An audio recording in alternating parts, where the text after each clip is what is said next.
चलिए, good morning everyone. Good morning everyone.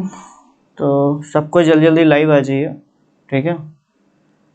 तो आज हम लोग नए नए क्वेश्चंस करेंगे और देखते हैं कि ये थर्मोडायनेमिक्स का पार्ट 2 होगा हम लोगों का क्वेश्चंस का। नेक्स्ट लेक्चर भी आप लोगों का क्वेश्चंस का ही होगा, थर्मोडायनेमिक्स पार्ट 3, जिसमें मेनली मैं साइक्लिक प्रोसेस के बारे में आप लोगों को चीज़ें करवाऊंगा, उससे रिलेटेड क्वेश्चंस। तो आज हम लोग कुछ क्वेश्चंस देख लेते हैं। नेक्स्ट लेक्चर में हम लोग साइक्लिक प्रोसेस के क्वेश्चंस करेंगे। इस लेक्चर खास करके साइक्लिक प्रोसेस में इफिशिएंसी वाले क्वेश्चंस। तो आप लोगों को उसमें सबसे ज़्यादा दिक्कत होती है। बहुत बच्चों ने मैसेज करके बताया कि सर इफिशिएंसी वाले पार्ट में दिक्कत हो रही है, और तो मैंने बोला ठीक है, मैं उसके 3-4 क्वेश्चंस आप लोगों को 2-3 मिनिमम क्वेश्चंस तो उसके करवा दूंगा। बाकी की बात रही इसकी, तो इसमें मैंने कुछ अच्छे अच्छे क्वेश्चंस आप लोगों के लिए पिकअप किए हैं। तो कैसे आप लोगों को क्वेश्चंस करना है यहाँ पे आप लोगों को देखना है, ठीक है। तो चलिए स्टार्ट करते हैं, ठीक है। एक बच्चा पूछ रहा है थ्योरी की क्लास कब होगा सर। बेटा देखो, थ्योरी की क्लास ऑलरेडी मैंने कंटिन्यूसली ले ली थी, 3-4 क्लास कंटिन्यूसली हमने थ्योरी की ही ली थी।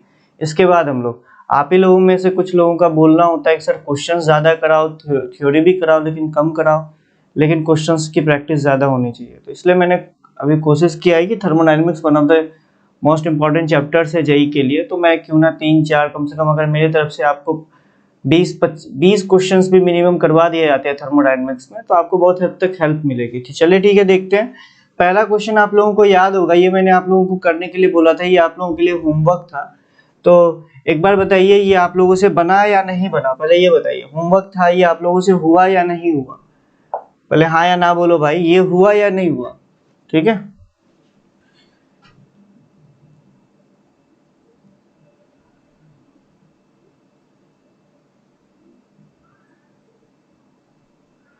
वीडियो सीक्वेंस नहीं है बेटा। केपी सर की जितनी भी वीडियोज है वो आपको सीक्वेंस में मिलेंगे। उसके बाद आज मैं कोशिश करूंगा मेरी वीडियो जो जिस ऑर्डर में थी उस ऑर्डर में आपको मिल जाएगी, लेकिन मेरी वीडियोज आपको ऑर्डर वाइज ही मिली होगी कि जो फर्स्ट वीडियो, उसके बाद सेकेंड, उसके बाद फिर नीचे स्क्रॉल करते जाइए।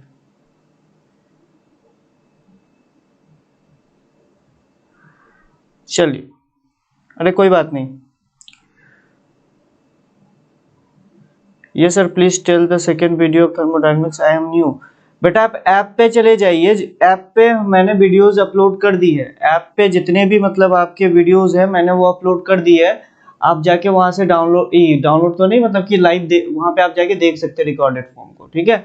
ये आप लोगों को याद होगा, ये क्वेश्चंस मैंने कराया था। तो देखो इस तरह के क्वेश्चंस में सबसे पहले तो देखिए, पहला क्या दे रखा है कि 1 mole of ideal gas, monoatomic gas दे रखा है, is taken from A to C, A से सी में ले जाया जा रहा है पाथ ए बी सी के थ्रू, और temperature of gas, temperature at A point पे टेम्परेचर आपको 2T नॉट दे रखा है। और तब आपसे पूछा है हीट एब्जॉर्ब, फिर जाके हीट एब्जॉर्ब मेनली पूछा है, वर्क डन पूछा है, और चेंज इन इंटरनल एनर्जी पूछा है। मतलब आपको पूरा का पूरा ये जो क्वेश्चन है ये पूरा का पूरा फर्स्ट लॉ पे बेस्ड है, तीनों, और आपको ग्राफ बेस्ड आपको क्वेश्चन समझ में आना चाहिए। तो देखो इस तरह के क्वेश्चंस में हम लोग मेनली क्या करते हैं, इस तरह के क्वेश्चंस में मेनली मेरा ये फोकस रहेगा कि किस तरीके से हम लोग चीजों को एनालाइज कर पाते हैं, क्योंकि यहाँ पे बस मेन जो कंसर्न होता है बच्चों का कि सर किस तरीके से क्वेश्चन को अप्रोच करना है। सबसे पहले तो देखिए, स्टेट ए से हम लोग स्टेट सी पे जा रहे हैं। स्टेट ए पे आपको प्रेशर दे रखा है, वॉल्यूम दे रखा है, और टेम्परेचर भी दे रखा है। कितना दे रखा है? 2T नॉट दे रखा है। अब ध्यान से सुनिएगा, ए से बी अगर आप ध्यान से देखो, throughout the process pressure is constant, that means A से B process is isobaric process. समझिएगा मेरी बात को, आइसोबैरिक प्रोसेस क्या होता है? Throughout the process pressure constant होना चाहिए। अब आइसोबैरिक प्रोसेस का जो इक्वेशन होता है वो अगर आपको याद होगा, V is directly proportional to temperature. तो देखिए अगर वॉल्यूम को हमने 2 टाइम्स किया है तो टेम्परेचर भी 2 टाइम्स हो जाएगा, तो B पॉइंट का टेम्परेचर 4T नॉट होगा। अच्छा, B से C कौन सा प्रोसेस है? Isochoric process, volume is constant. तो आप यहां से बोल सकते हैं आइसोकोरिक प्रोसेस का इक्वेशन क्या होता है? P is directly proportional to temperature. तो देखिए B पॉइंट पे प्रेशर है P नॉट, तो इसका मतलब है अगर B पॉइंट पे प्रेशर P नॉट है और उसको 2T नॉट, मतलब प्रेशर को अगर 2 टाइम्स किया है तो टेम्परेचर भी 2 टाइम्स हो जाएगा। दैट मींस यहाँ का जो टेम्परेचर होगा वो 8T नॉट होगा। भैया इसके कंपैरिजन में 2 टाइम्स होगा, मतलब आपको ये पता चल चुका है कि टेम्परेचर। अच्छा, अगर आपको बताना है चेंज इन इंटरनल एनर्जी, तो याद होगा change in internal energy is not path function, it is state function. वो इनिशियल पॉइंट और फाइनल पॉइंट पे डिपेंड करता है। कई गधेरे क्या करेंगे कि ए से बी का चेंज इन इंटरनल एनर्जी निकालेंगे, फिर बी से सी का चेंज इन इंटरनल एनर्जी निकालेंगे, तो उसकी कोई जरूरत नहीं है। आपको चेंज इन इंटरनल एनर्जी निकालना है तो डायरेक्टली ए से सी पॉइंट का निकाल लीजिए। और चेंज इन इंटरनल एनर्जी किस चीज पर डिपेंड करता है? टेम्परेचर चेंज पे। याद होगा केटीजी में मैंने बोला था इंटरनल एनर्जी मतलब गैस की, अगर आपको पता होगा तो गैस की इंटरनल एनर्जी क्या होती है, अगर आपको याद होगा तो उसके लिए मैंने बोला था कि काइनेटिक एनर्जी गैसेस मॉलिक्यूल्स के पास कितनी है, plus vibrational energy. Vibrational energy को हम लोग नेग्लेक्ट करते हैं हाईएस्ट टेम्परेचर पे, इसलिए जो total internal energy of gas जो होता है वो काइनेटिक एनर्जी ऑफ गैस के बराबर होता है, जो कि ओनली टेम्परेचर पे डिपेंड करता है। और टोटल काइनेटिक एनर्जी में क्या क्या चीजें आती है? टोटल काइनेटिक एनर्जी में आपका आता है translational kinetic energy plus rotational kinetic energy. अब गैस के नेचर पे डिपेंड करता है। रोटेशनल काइनेटिक एनर्जी यानी rotational kinetic degree of freedom जो होगा, रोटेशनल डिग्री ऑफ फ्रीडम 3 होगा। और हमें मेनली देखना किसका पड़ता है, सॉरी उल्टा बोल दिया, ट्रांसलेशनल डिग्री ऑफ फ्रीडम हमेशा 3 होता है। रोटेशनल 3 भी हो सकता है, 2 भी हो सकता है और 0 भी हो सकता है, वो मॉलिक्यूल्स पर डिपेंड करता है। तो मैं यहाँ पे बोलता हूं अगर आपको चेंज इन इंटरनल एनर्जी निकालना है तो change in internal energy is equals to F/2। Gas क्या दे रखा है? मोनोएटॉमिक, तो 3/2 NR डेल्टा T।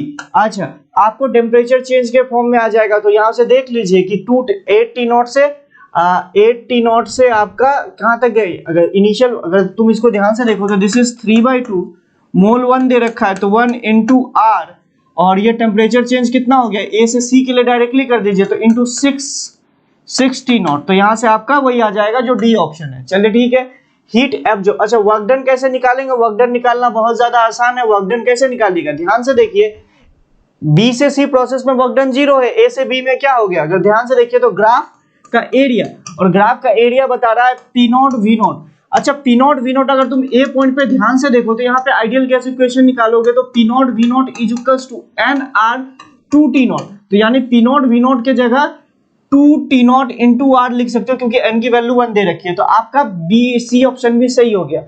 अच्छा, अब आपका ए और बी ऑप्शंस में आपका एक सही हो सकता है। हीट एब्जॉर्ब क्या होता है? दोनों को जोड़ दीजिए, आपका आ गया आंसर। समझ रहे हैं मेरी बात को? तो आपका answer is B is correct.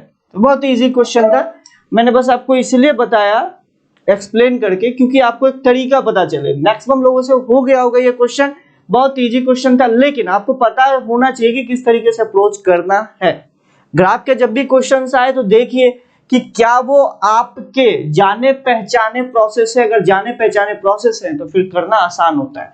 तो मैं तो यही बोलूंगा कि साइक्लिक प्रोसेस को करना बहुत ज्यादा आसान होता है जब उसको पार्ट वाइज फाइट आप उसको तोड़ लेते हो। ठीक है, चलिए सेकंड क्वेश्चन करते हैं। पहले इसको मत करो क्योंकि पहले इसमें चल जाओगे। सेकंड क्वेश्चन ये वाला है, आप ये इसको कीजिए पहले, उसके बाद मैं देखूंगा। पहले ये वाला क्वेश्चन कीजिए, देखते हैं आप लोगों में से कितने लोगों का सही है। एक बार देखिए इस क्वेश्चन को कीजिए एक बार। ये मैच द कॉलम है, इजी है, बट देखता हूं कितने लोगों से सही होगा।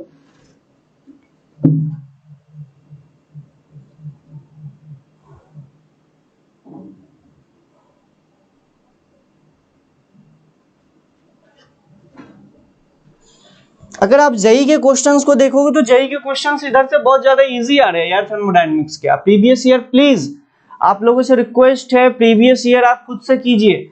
मुझे जो इंपॉर्टेंट क्वेश्चन लगेगा मैं उठाऊंगा प्रीवियस ईयर से, लेकिन मैं ये मान के चलता हूं। चलिए ये क्वेश्चंस ट्राई कीजिए आप लोग। सर हीट एब्जॉर्ब कैसे आया? बेटा फर्स्ट लॉ ऑफ थर्मोडायनेमिक्स आपको पता होगा, Q is equals to delta U plus W। अगर हीट एब्जॉर्ब का मतलब क्या होता है, अगर तुम ध्यान से देखो, अगर Q की वैल्यू पॉजिटिव आती है तो इसका मतलब उसको हीट एब्जॉर्ब ही बोलते हैं। तो पूरे प्रोसेस के लिए हम लगा दे देते हैं first law of thermodynamics, Q is equals to delta U plus W। Q की हमने डेल्टा U निकाल लिया अभी, ध्यान से देखो, Q और वर्क डन भी निकाल लिया, तो दोनों को जोड़ दो तो वो आपका फर्स्ट लॉ ऑफ थर्मोडायनेमिक्स से Q ही बताएगा। और Q की वैल्यू पॉजिटिव आ रही है, इसका मतलब सिंपल सी बात है कि हीट एब्जॉर्ब हुई होगी। तो मैं ये मान के चल रहा हूं कि आप लोगों को बेसिक्स आता होगा, कोई दिक्कत नहीं। अगर कोई नया स्टूडेंट है तो कोई प्रॉब्लम नहीं है, क्वेश्चंस की सीरीज देखिए, आप लोगों को जाने की जरूरत नहीं है। और कोशिश कीजिए कि जाके जो मैंने तो वैसे अभी थर्मोडायनेमिक्स आप लोगों को इस बार थ्योरी पोर्शन करवाया नहीं है, कार्तिकेय सर ने कराया था, तो आप जाइए उनका वीडियो देखिए और जो भी प्रॉब्लम आएगी तो पूछ लीजिएगा।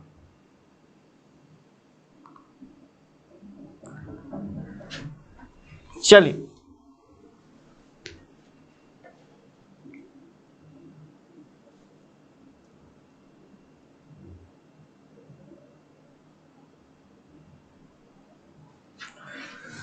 ट्राई कीजिए बेटा, इसको दिक्कत आए तो पूछ लीजिए, फिर मैं तो बताऊंगा ही।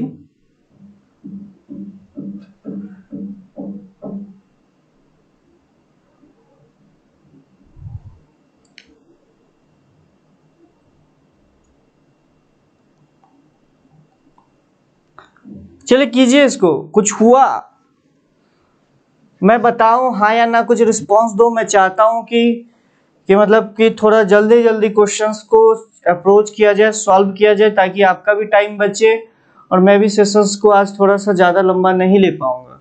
तो प्लीज़ जल्दी जल्दी कीजिए। और आपके कोई स्पेसिफिक डाउट्स हो थर्मोडायनेमिक्स के में किसी टॉपिक्स पे, तो आप सजेस्ट कर सकते हो मुझे। मैं वो टॉपिक एक बार आपको रिव्यू दिलवा दूंगा, ठीक है। आप कमेंट भी करके बोल सकते हो सर ये टॉपिक्स मेरे लिए, ठीक है। हुआ आप लोगों से, एक बच्चा बोल रहा है, चलिए ठीक है। अब ध्यान से देखिए, इस तरह की चीजों में क्या करते हैं, मुझे बी से सी प्रोसेस के लिए बताना है, क्यू पॉजिटिव होगा, वर्क डन पॉजिटिव होगा कि नहीं होगा, और डेल्टा यू का क्या होगा, सारी चीजों के बारे में देखते हैं। तो देखो, अगर मैं इस क्वेश्चंस की थ्योरी पोर्शन की बात करूं तो मेरी बात को ध्यान से समझिएगा, तो आपसे ये क्वेश्चंस बहुत लल्लू लगेगा।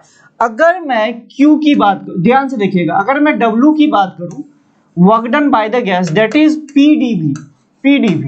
तो एक बात मैं श्योर तरीके से बोल सकता हूं कि अगर वॉल्यूम में चेंज पॉजिटिव होगा तो मेरा work done by the gas मतलब पॉजिटिव होगा। मतलब अगर आपका वॉल्यूम बढ़ रहा होगा किसी भी तरीके से, अगर आप देख लीजिए कि कोई भी प्रोसेस में वॉल्यूम बढ़ रहा है, मतलब आपका वर्क डन पॉजिटिव होगा। अच्छा, चेंज इन इंटरनल एनर्जी किस चीज पे डिपेंड करता है? चेंज इन इंटरनल एनर्जी होता है F/2 nR डेल्टा टी। बस आपको यही देखना है। अगर आपका टेम्परेचर बढ़ रहा होगा, टेम्परेचर अगर आपका बढ़ रहा है मतलब इंक्रीज हो रहा है, तो कुल मिला के आपका डेल्टा यू मतलब चेंज इन इंटरनल एनर्जी हमेशा पॉजिटिव आएगा। Change in internal energy positive होने का ये भी सेंस आप समझ लीजिए कि कहीं पे अगर चेंज इन इंटरनल एनर्जी आपकी पॉजिटिव आ रही है, इसका मतलब है गैस का जो टेम्परेचर है वो बढ़ गया है। अगर वर्क डन कहीं पे पॉजिटिव में दिया है तो पॉजिटिव का क्या मतलब है कि वॉल्यूम बढ़ा होगा। इसको उल्टा भी याद रखिएगा, समझ रहे हैं मेरी बात को? अच्छा, साइन कन्वेंशन की बात करें तो वर्क डन को अगर वर्क की वैल्यू पॉजिटिव दे रखी है तो इसका मतलब गैस ने मेरा वर्क किया होगा। अगर वर्क की वैल्यू नेगेटिव में दे रखी है तो इसका मतलब गैस पे वर्क किया होगा, मतलब वॉल्यूम घट गया होगा गैस का। तो इस तरीके से याद रखिएगा। अच्छा, Q को आप कैसे बोल सकते हैं? Q is equals to delta U plus W. आप ऐसे बता सकते हैं Q is equals to delta U plus W. दूसरा तरीका क्या होता है कि देखिए, आप डेल्टा यू का सिंबल निकाल लीजिए कि डेल्टा यू क्या हो रहा है, डेल्टा यू के साथ क्या हो रहा है और डब्ल्यू के साथ क्या हो रहा है। अगर दोनों पॉजिटिव है तो Q भी पॉजिटिव, और अगर मेन प्रॉब्लम आपको तब आता है जब एक पॉजिटिव एक नेगेटिव आ जाए, तो आप कंफ्यूजन में हो जाता है। तो उस टाइम आप क्या किया कीजिए, तो इस तरीके से आप बोल सकते, अभी मैं बताऊंगा कि उस टाइम आपको क्या करना है, एक पॉजिटिव एक नेगेटिव आ जाए तो उसमें मैं अभी बताऊंगा। दूसरा चीज याद रखिएगा कि Q पॉजिटिव का क्या मतलब होता है। Q पॉजिटिव का मतलब होता है कि गैसियस सिस्टम जिसको आप ऑब्जर्व कर रहे हो उसको आपने एनर्जी दी है, और Q नेगेटिव है तो मतलब वो जो गैसियस सिस्टम है, गैस ने एनर्जी निकाली होगी। अगर गैस को आपने एनर्जी दी है, मतलब हीट एनर्जी के फॉर्म में एनर्जी दिया है, तो Q पॉजिटिव आएगा, और उससे एनर्जी अगर निकली है तो उसका मतलब Q नेगेटिव आएगा। ये साइन कन्वेंशन मैंने बता दिया। मैंने एक बात बोली कि Q का साइन आपको देखना है पॉजिटिव है या नेगेटिव है, तो आप इससे देख सकते हो कि डेल्टा यू पॉजिटिव और डब्ल्यू पॉजिटिव है, इन दोनों के कॉम्बिनेशन से आप देख सकते हो। दोनों नेगेटिव मतलब Q नेगेटिव, दोनों पॉजिटिव मतलब Q पॉजिटिव, एक पॉजिटिव एक नेगेटिव मतलब आप यहाँ पे डिपेंड करेगा किसका मैग्नीट्यूड ज्यादा है, उस हिसाब से Q डिपेंड करेगा। अच्छा, जब इस तरह का कंफ्यूजन आए तो Q का एक और फॉर्मूला होता है, अगर आपको याद होगा, NC delta T, NC delta T. अब इस केस में आपको क्या करना है, देख लीजिए कि टेम्परेचर चेंज क्या है और सी क्या है। अगर सी आपका पॉजिटिव है और टेम्परेचर चेंज आपका नेगेटिव है तो सिंपल सी बात है कि ऑब्वियस सी बात है क्यू आपका नेगेटिव हो जाएगा। तो क्यू को देखने के दो तरीके कि क्यू का साइन पॉजिटिव है या नेगेटिव है। पहला तो अगर डेल्टा यू डब्ल्यू से हो जा रहा है तो कोई बात नहीं, उसी से किया करो। अगर उससे नहीं हो रहा है तो आपको एन सी डेल्टा टी लगाना पड़ेगा। सी देख लीजिए, सी की वैल्यू मैंने ऑलरेडी आप लोगों को बता रखा है किस तरीके से, मतलब मैंने आप लोगों को कल के लेक्चर में बताया था कि सी कैसे कैसे किस प्रोसेस का, अगर नॉर्मल प्रोसेस है तो आपको आराम से निकल जाएगा। पॉलीट्रॉपिक प्रोसेस का सी आपको बताया हुआ है, और अदर प्रोसेसेस है अगर उसका प्रोसेस का सी निकालना पॉसिबल है तो आप निकाल सकते हो। मैं तो बोलूंगा कि अगर पॉलीट्रॉपिक प्रोसेस है तो आप सी निकाल सकते हो आराम से। उसका फॉर्मूला ही याद रखिएगा, पॉलीट्रॉपिक प्रोसेस का जो सी होता है C is equal to C B plus R by 1 minus X, ये तो आप लोगों को याद होना चाहिए। और डेल्टा टी देख लीजिए। तो इन ये चीजें याद रखिएगा, बाकी सारी चीजें सॉल्व हो जाएगी। अब जैसे देखते हैं बी से सी में, बी से सी में देखो, अगर तुम ध्यान से देखो तो वॉल्यूम बढ़ रहा है। बी से सी में अगर तुम ध्यान से देखो तो वॉल्यूम बढ़ रहा है। अगर वॉल्यूम बढ़ रहा है तो भैया सिंपल सी बात है वर्क पॉजिटिव होगा, मतलब वर्क की वैल्यू ग्रेटर देन 0 हो गई। अच्छा, बी से सी में देखो कि प्रेशर कांस्टेंट वॉल्यूम बढ़ रहा है, प्रेशर कांस्टेंट वॉल्यूम बढ़ रहा है तो मतलब that means pressure constant isobaric process volume बढ़ रहा है, that means V is directly proportional to temperature, मतलब टेंपरेचर भी बढ़ रहा होगा। अगर टेंपरेचर बढ़ रहा है तो डेल्टा U भी पॉजिटिव होगा, that means delta U is greater than 0। तो देख लीजिए डेल्टा U भी 0, ये भी 0। अगर डेल्टा U भी पॉजिटिव है, W भी पॉजिटिव है तो आपका दोनों को जोड़ोगे तो पॉजिटिव ही नंबर आएगा, दैट मींस Q भी पॉजिटिव, मतलब कि A का PQR। चलिए ठीक है। फिर इसी तरीके से ए से बी के लिए देखिए, तो ए से लेके बी तक के लिए ध्यान से देखो तो वर्क डन की वैल्यू 0 आ जाएगी। तो वर्क डन 0 हो गया, क्योंकि देखो आइसोकोरिक प्रोसेस, आइसोकोरिक मतलब वॉल्यूम में चेंज 0, तो इसका मतलब वर्क डन 0। बी से सी, ए से बी में अगर तुम ध्यान से देखो तो volume constant, pressure is increasing, मतलब टेम्परेचर भी बढ़ा होगा। टेम्परेचर अगर बढ़ा होगा तो डेल्टा यू पॉजिटिव, अगर डेल्टा यू पॉजिटिव तो क्यू भी पॉजिटिव। क्यू पॉजिटिव क्योंकि वर्क डन तो आपका ऑलरेडी 0 हो चुका है। तो Q अगर पॉजिटिव होगा तो W भी, मतलब सॉरी डेल्टा U भी पॉजिटिव होगा तो ऑब्वियस सी बात है आपका Q भी पॉजिटिव होगा।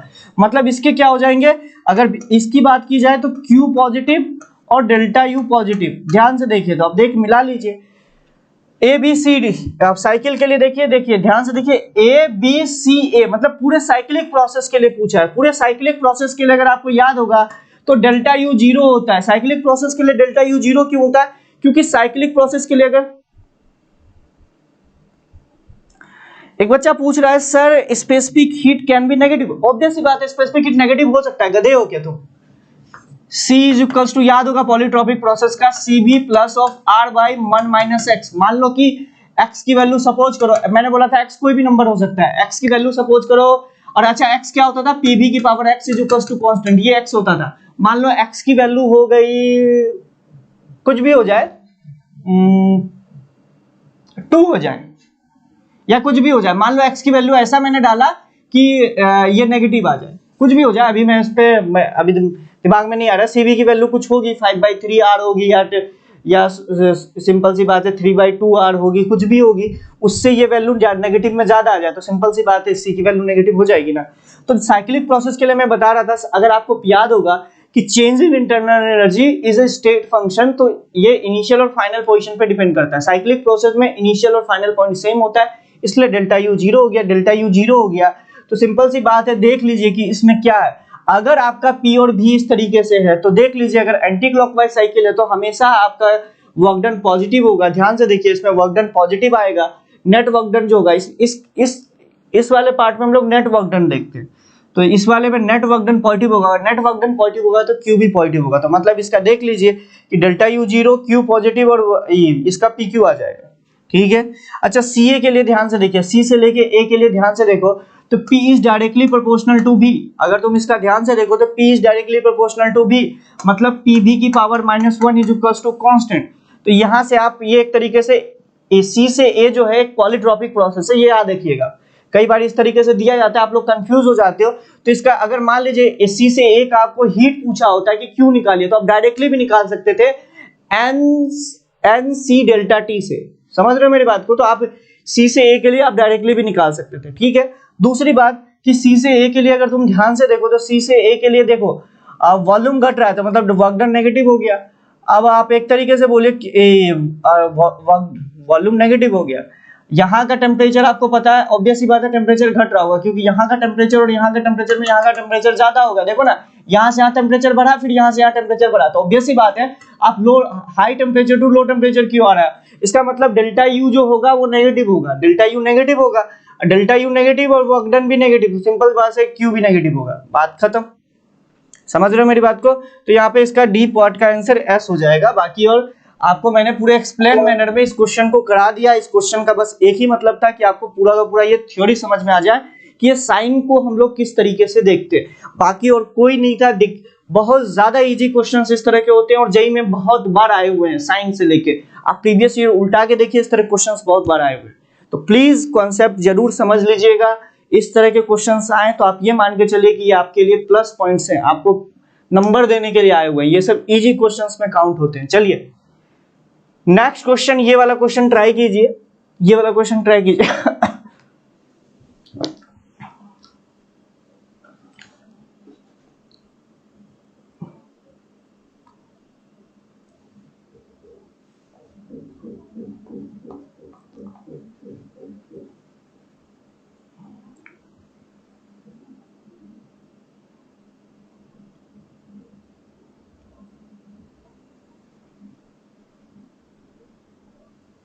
इसका आंसर, मैं इसका आंसर में लिखना भूल गया क्या? चलो ठीक है, कोई बात नहीं, इसका आंसर नहीं दिख रहा है तो मैं बता दूंगा। अभी मुझे ये पीडीएफ एडिट करना पड़ेगा और इसका आंसर लिखना पड़ेगा, ऐसे आपको भेज नहीं सकता। चलिए कोई बात नहीं, कर दूंगा।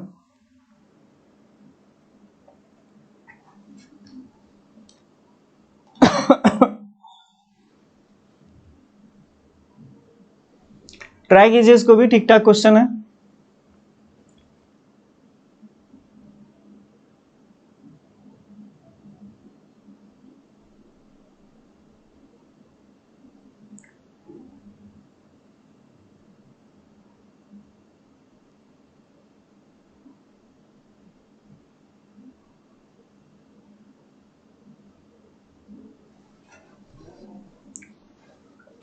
बेटा किसी को कोई भी डाउट आए तो पूछ लीजिएगा, इंपॉर्टेंट चैप्टर है बेटा, कम से कम यहाँ पे 10 नंबर की बात हो रही है। जेईई एडवांस में एक एक नंबर मैटर करता है, तो 10 नंबर तो बहुत बड़ी बात होती है। और चैप्टर भी इजी है, जितना आप किसी एक पर्टिकुलर मैकेनिक्स के पोर्शन में जितना दिमाग लगाएंगे, उतना अगर दिमाग अगर आप थर्मोडायनेमिक्स में लगा दीजिएगा तो मैं बिलीव मी आपसे क्वेश्चंस भी बनेंगे और आपके नंबर भी पक्के हो जाएंगे। समझ रहे हैं? थर्मोडायनेमिक्स एक इजी चैप्टर ही कहलाता है, इसमें वेरिएशंस बहुत ज्यादा कम होते हैं बेटा। उसको स्पेसिफिक हीट नहीं बोलते, मोलर हीट कैपेसिटी बोलते हैं। आप जिसको स्पेसिफिक हीट बोल रहे हो ना, मोलर हीट कैपेसिटी बोलते हैं सी को। स्पेसिफिक हीट आपका सॉलिड्स एंड लिक्विड्स के लिए होता है, गैस के लिए नहीं होता है। मोलर हीट कैपेसिटी बोला जाता है।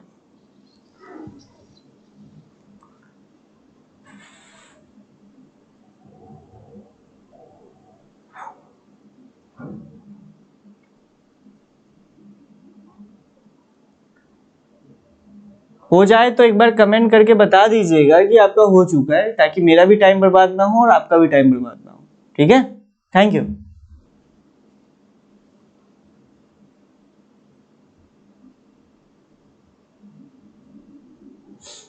देखो बेटा, कैलकुलेशन मुझे करना थोड़ा सा, जो भी बोल दो एलर्जी है, तो मैं कॉन्सेप्ट आपको बता दूंगा, कैलकुलेशन तो आपको ही करना है। कीजिए इस क्वेश्चन को।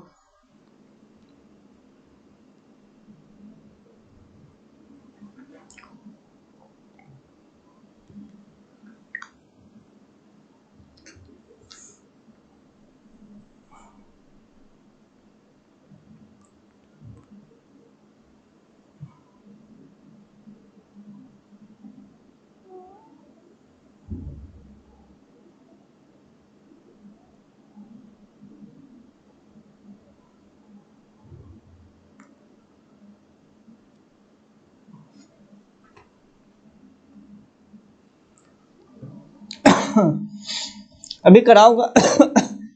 अभी कराऊंगा मैं, टेंशन मत लीजिए।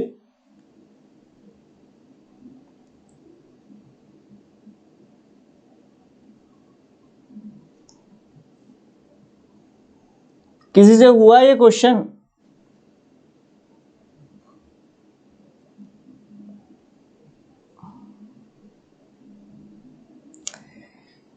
ये क्वेश्चंस ज़्यादा टाइम नहीं लेना चाहिए, लेकिन फिर भी 3-4 मिनट में हो जाना चाहिए जहाँ तक मुझे लगता है। कितने देर हुए हैं अभी? चलो 1 मिनट और ट्राई कर लो, कोई दिक्कत नहीं है, अभी 2-3 मिनट ही हुए हैं। देखो आपको सफिशिएंट टाइम मिलेगा, इसका टेंशन मत लो, ठीक है, लेकिन वही बात है कि आपको फिर ट्राई करना है, ये नहीं कि मैं अगर बैठा हुआ तुम भी बैठे रहो। चलिए कीजिए ट्राई। मैं भी यही चाहता हूँ कि मतलब ऐसा नहीं करना कभी भी कि जैसे मेरे लाइव सेशन चल रहे हैं तो आपको पता है कि सफिशिएंट टाइम मैं आप लोगों को देता हूँ, तो ये वीडियो यहीं पे खत्म होना चाहिए। मतलब ये है कि आपको दोबारा जाके ना देखना पड़े, मतलब आपने यहीं पे ट्राई भी कर लिया, क्वेश्चंस भी समझ लिया, काम खत्म भैया। क्वेश्चंस आपको इसलिए मैं भेज देता हूं ताकि आपके पास एक स्टोर रहे कि ये क्वेश्चन सर ने कराया था, इसमें से ये क्वेश्चन इंपॉर्टेंट था, इसको अगर आपको नोट करना है कहीं पे तो नोट कर लो, बाकी खत्म, ठीक है।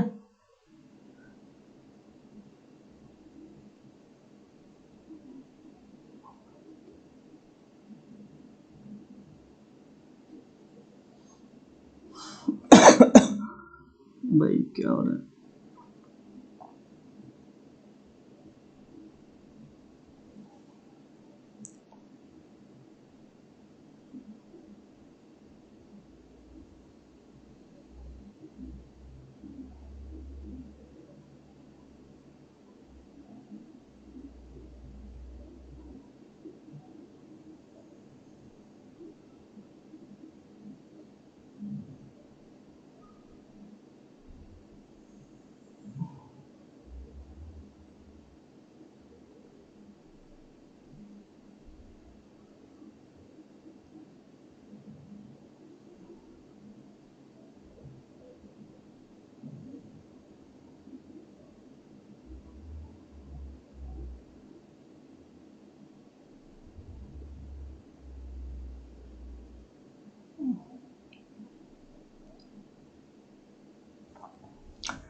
हुआ किसी से?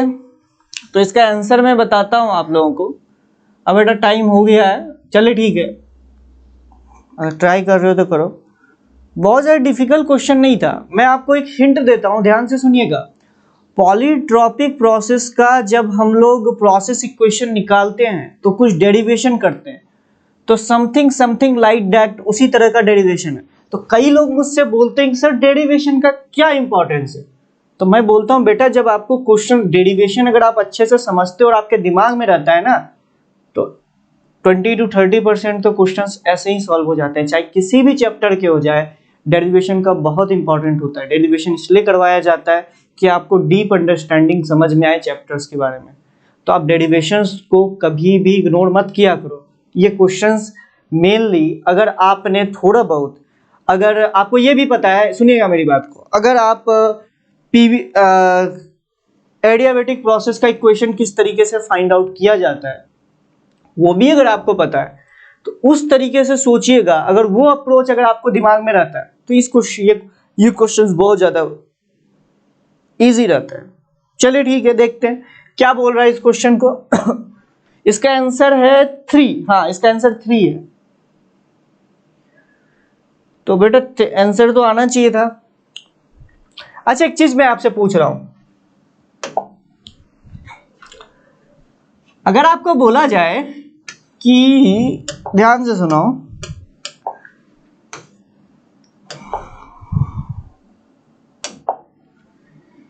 सीबी को इसके टर्म में लिखो तो कैसे लिखोगे, थोड़ा सा सोच के बताना। सीबी को आप गामा के टर्म में लिखो तो मुझे लगता है आसानी से, ये याद ही रखिएगा। वैसे आपको कॉमन सेंस की बात है, अगर आपको याद होगा कि गामा को हम लोग लिखते हैं 1+, मतलब कि एडियाबेटिक प्रोसेस का जो भी की पावर गामा होता है, वो उस गामा की बात कर रहा हूँ। गामा होता है 1+2/f। तो इसको अगर तुम ध्यान से देखो तो f की वैल्यू आप लिख सकते हो, ध्यान से देखिए, तो दिस इज गामा -1, हाँ दिस इज 2/गामा-1। तो देखिए Cb की जो वैल्यू होती है वो होती है f/2 into R, f/2 into R. तो Cb की वैल्यू आप डायरेक्टली लिख सकते हो, ध्यान से देखिएगा, तो r बाई गामा माइनस 1। अगर इसको नोट करना चाहो तो नोट कर सकते हो, यानी f के जगह 2 बाई गामा माइनस 1 हम लोग पुट कर सकते हैं। तो ये छोटी छोटी चीजें हैं, कई बार आप लोगों को काम आएंगी, ठीक है। ये छोटी छोटी चीजें ये आप लोगों को काम आएंगी, इसलिए याद आएंगी, इसलिए काम आएंगी, कहीं कि आप लोग याद नहीं रखते हो तो दिक्कतें आती है। तो ये छोटी छोटी चीजें ये कोशिश करना याद ही रखना, क्योंकि सॉल्व करना इज इम्पोर्टेंट, लेकिन उसमें टाइम जाता है। चलिए ठीक है, ये मैंने आप लोगों को बता दिया, ये आप लोग इस तरीके से कर सकते हो आज। अब देखो इस क्वेश्चन पे मूव करते हैं, ध्यान से देखिएगा तो आपको समझ में भी आएगा, अच्छे से समझ में आने वाला है। देखिए इसमें क्या बोल रहा है, ideal gas whose adiabatic exponent equals to gamma is expanded so that the amount of heat transfer, ये इस तरीके से हो रहा है कि amount of heat transfer equals to twice of decrease of its internal energy. मतलब ये एक ऐसा प्रोसेस है जिसमें कि जितनी हम हीट देते हैं उसका 2 टाइम्स इस गैस का इंटरनल एनर्जी घट जाता है।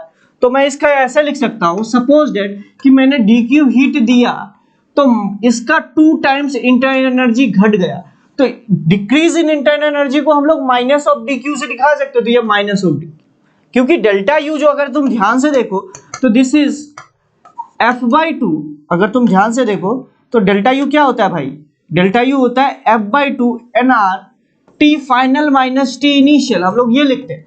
अगर आपका सिंपल सी बात है इंटरनल एनर्जी 2 टाइम्स घटा है, इसका मतलब है कि टी इनिशियल जो है आपका, टी फाइनल जो है वो टी इनिशियल से कम होगा। लॉजिकल बात है, समझ रहे हो मेरी बात को? तो इस तरीके से आप समझो। तो मैं इसको इस तरीके से लिख रहा हूं, कोई दिक्कत है? अगर टी फाइनल ज्यादा रहा होगा तो सिंपल से डेल्टा यू पॉजिटिव आएगा ना भाई, टी इनिशियल आपका कम रहा होगा, मतलब सॉरी टी फाइनल आपका कम हो गया होगा टी इनिशियल से। तो पहला इक्वेशन मैंने इस लैंग्वेज से ये समझा कि the amount of heat transfer to the gas equals to twice of decrease of its internal energy, then the equation is इतना।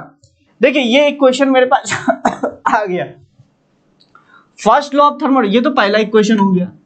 अब ध्यान से देखिए, अब देखो मेरे को कैसे पता चल रहा है, ध्यान से देखिएगा। यहाँ पे लिखा हुआ है टी भी की पावर, अगर तुम इसको ध्यान से देखो तो यहाँ लिखा हुआ है टी भी की पावर गामा माइनस 1 बाई के। अच्छा टी किस में आता है? मुझे लगता है टी का जो एक्सप्रेशन आता है वो आता है डी यू में। इसी तरीके से भी किस में आता है? भी का एक्सप्रेशन जो आता है वो डब्ल्यू में। तो मैं अगर डेल्टा यू और डब्ल्यू को रिलेट करा दूं तो कहीं ना कहीं इसका इक्वेशन मैं फाइंड आउट कर सकता हूं। मैं इसको देख के ही विजुलाइज कर लिया कि भैया टी भी की पावर गामा माइनस 1 बाई के दे रखा है इक्वेशन, इसका मतलब है टी जो आता है वो इंटरनल एनर्जी में आता है भाई, समझ रहे हो? और वॉल्यूम आता है तुम्हारा वर्क डन में। तो सिंपल सी बात है, इन दोनों को रिलेट करवाया जाए तो मेरा काम बन जाएगा, तो मैं उसी को रिलेट करवाऊंगा, मेरा काम बन जाएगा। तो ध्यान से देखिए कि अगर मेरा पहला इक्वेशन ये है और फर्स्ट लॉ ऑफ थर्मोडायनामिक्स तो हमेशा वैलिड रहेगा। तो फर्स्ट लॉ ऑफ थर्मोडायनामिक्स कहता है डेल्टा Q is equals to delta U plus W या डी डब्ल्यू, जो भी आप बोल दो। तो ये पहला इक्वेशन, ये दूसरा इक्वेशन, पहला और दूसरा इक्वेशन को जब आप रिलेट कीजिएगा, मतलब पहला और दूसरा इक्वेशन को जब सॉल्व कीजिएगा तो मुझे लग रहा है W की वैल्यू आ जाएगी minus of 3 times of delta U, minus of 3 times of delta U. अच्छा इसको क्या लिख सकते हो? इसको लिख सकते हो PdB, और इसको लिख सकते हो माइनस ऑफ 3 nRdt। अब ध्यान से देखिए, P को मैं कन्वर्ट कर देता हूं nRT बाई V में, तो यहां पे P के जगह nRT बाई V पुट कर दीजिए, उसके बाद आपका सॉल्व हो जाएगा भाई, इसके बाद सॉल्व हो जाएगा।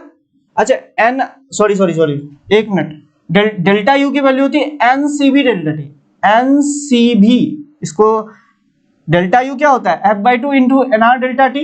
तो इसको मैं ऐसा लिखता हूं, डेल्टा यू को ऐसे लिख रहा हूं, ध्यान से सुनिएगा, यहाँ पे गलती की है।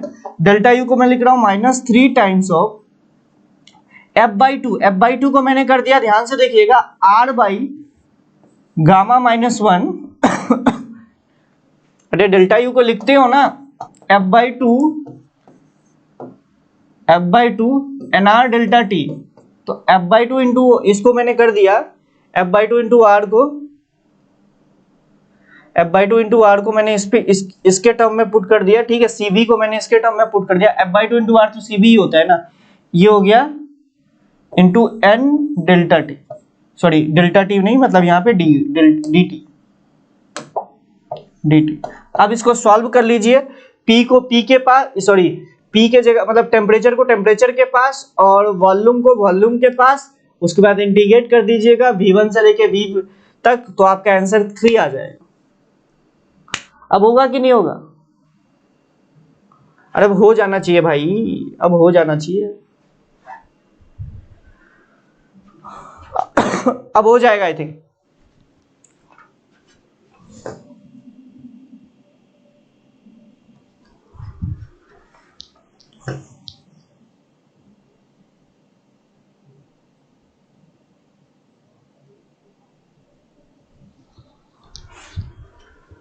ठीक है, चले, हुआ, समझ में आया? अरे हाँ ना बोल दो भाई, समझ में आया कि नहीं आया? डेल्टा भाई ये क्या हो रहा है आज? बेटा इसके आगे मैं क्या कराऊं आपको? मुझे ये बात समझ नहीं आ रही कि मैं इसके आगे में क्या कराऊं आपको। इसके बाद इंटीग्रेशन आप सॉल्व नहीं कर पाइएगा क्या? पहले ये बताइए, इसके आगे आप इंटीग्रेशन सॉल्व नहीं कर पाइएगा क्या? ठीक है, देखो करा देता हूं भाई, क्या दिक्कत है? अगर तुम्हें पूरा करवाने का मन है तो ठीक है, कोई बात नहीं, तो देख देख लो। क्या था भाई? P की जगह NR delta N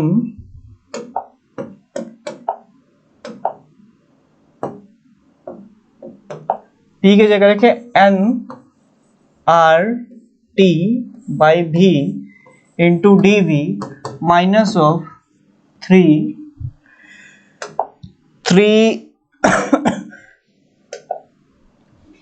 N R gamma minus 1 into did, यही था। तो देखो NR से NR cancel out, this is what, तो यहाँ पे पुट कर दो, यहाँ पे ऐसे लिख सकते हैं dB by V is equals to -3 dt by t, यही हो जाएगा ना? आई थिंक यही आएगा, NR तो कैंसिल आउट हो जाएगा, तो उसको इंटीग्रेट कर दीजिए V इनिशियल से V फाइनल के लिए, और इसको भी T इनिशियल से T फाइनल के लिए, तो इसको लिखोगे ln V final by V initial is equals to, अरे 3 by gamma minus 1, sorry, is equals to -3 by gamma minus 1 ln, minus को अंदर कर देता हूं तो ऑब्वियसली बात T final by T initial आया होगा, तो माइनस को अंदर कर दिया तो ये हो गया, ये आपका आ जाएगा T initial by T final, समझ रहे हो मेरी बात को? ये आपका आ जाएगा।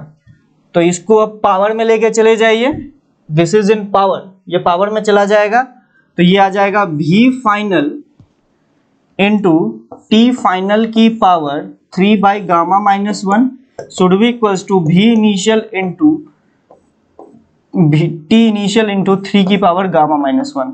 तो ये कांस्टेंट आपको दिख रहा है P1 V1 is equals to P2 V2 type चीज इसी तरीके से आपको दिख रहा है, मतलब इसका इक्वेशन होगा V इंटू T की पावर 3 बाई गामा माइनस 1, तो answer is equals to constant, तो ये आंसर अब कितना हो जाएगा 3, देख लो।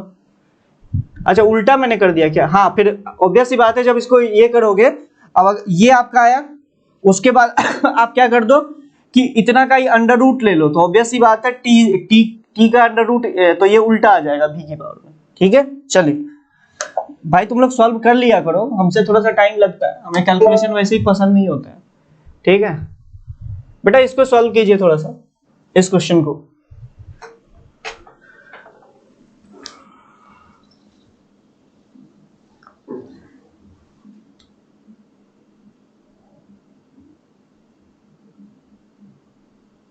चल नेक्स्ट क्वेश्चन ट्राई करना चालू कीजिए।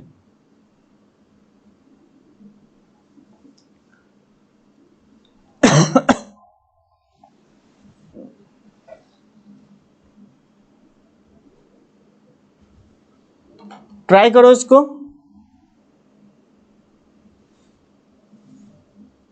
इसके एसी का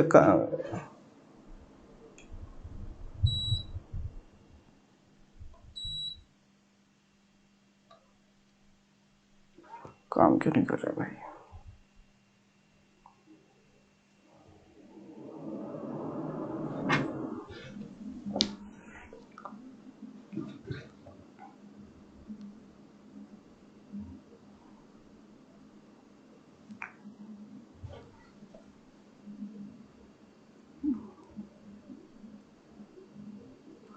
वर्क डन आपसे पूछा है तो उसे ट्राई कीजिए इसको।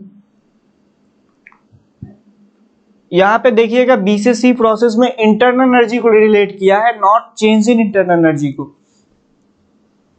यही आप लोगों के लिए हिंट है कि बी से सी प्रोसेस में ध्यान दीजिएगा, this is for internal energy not for change in internal energy. Internal energy depend कर रहा है हाफ सम कांस्टेंट होगा इनटू v की पावर हाफ। तो सारी चीजें आपको दे रखी है, थोड़ा सा सॉल्व करना है।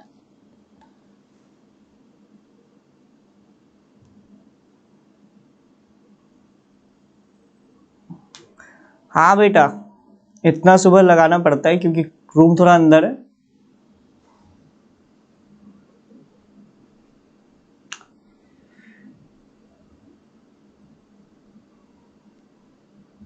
मुझे तो बहुत गर्मी लग रही है इसलिए एसी चलाना पड़ा।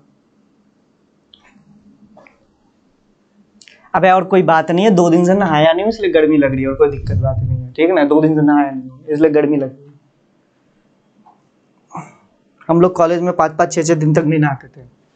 यहाँ के थोड़ा आदत सुधर गई है, 2-3 दिन में हो जाता है। आज जग नहाऊंगा, तुम्हारी क्लास खत्म होगी, उसके बाद एक और क्लास है, उसके बाद जग नहा लूंगा। चला चलिए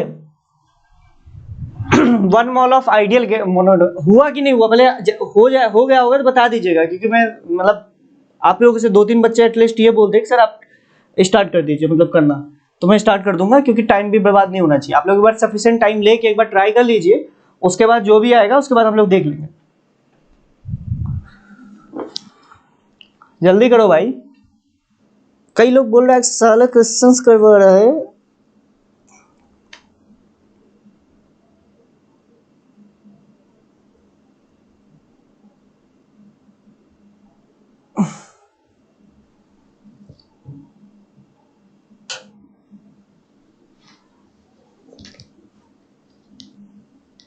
ठीक है बेटा, कीजिए, कोई दिक्कत नहीं है, ट्राई कीजिए इसको अच्छे से।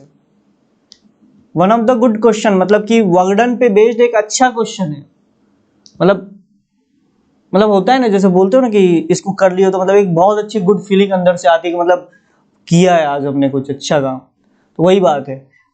मैं तुम्हें मतलब एक मतलब अपनी एक स्टोरी बताता हूँ तो तुम्हें थोड़ा बहुत समझ में आएगा। मेरा क्या होता था, अगर मेरे से कोई क्वेश्चन प्रिपरेशन के टाइम में नहीं बनता था ना, तो मेरे दिमाग में वो चीज घूमता था। मैं खाना खा रहा हूँ तब भी मेरे दिमाग में घूम रहा है, बाथरूम गया हूँ तब भी मेरे दिमाग में घूम रहा है, अगर ऐसे करके सोया हुआ वो साला सपना भी उसी का देखता था। फिर पता चलता था, सच बता रहा हूँ, कई बार ऐसा होता था कि 1-2 बार तो ऐसा हुआ था कि साला मैं सोया हुआ हूँ मतलब कोटा में, और ये क्वेश्चन नहीं बना रात में सोच के, फिर उसी को सोचते सोचते सो गया। साला मतलब रात में क्या क्या सोचा तो सुबह उठ के बन गया, क्योंकि रात में मेरा दिमाग उसी में काम करता रहता था, सुबह उठ के बन गया।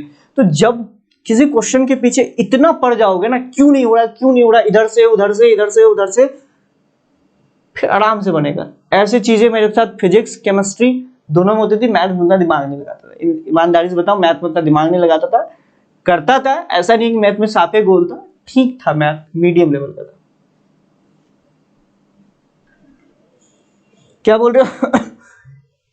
ए से बी प्रोसेस का वर्क डन 415 जूल आ रहा है।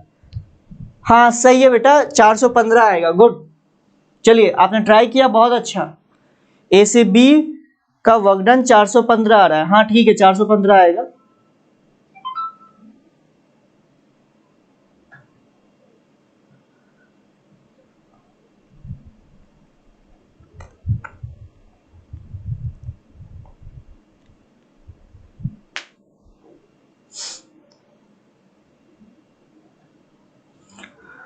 और किसी से हुआ, मतलब आपने एक प्रोसेस का अभी तक निकाला है, क्योंकि आपको अगर नेट वर्क डन निकालना है तो दोनों प्रोसेस का वर्क डन निकाल के दोनों को जोड़ना पड़ेगा।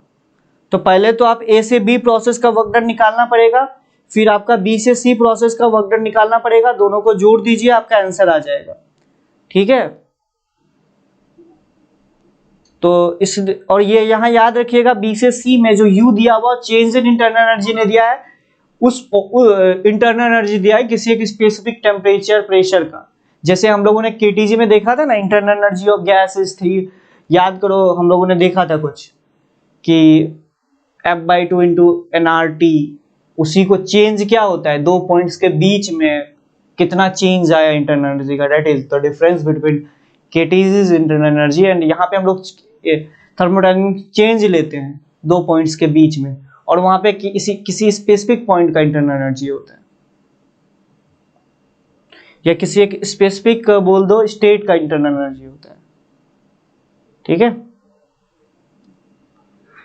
अब मैं ट्राई करूं, बहुत टाइम हो गया बेटा, मैं ट्राई करता हूं, ठीक है, कोई दिक्कत नहीं है, अगर आपसे नहीं भी हुआ है तो कोई बात नहीं, आपने ट्राई किया, अब आपको ज्यादा समझ में आएगा।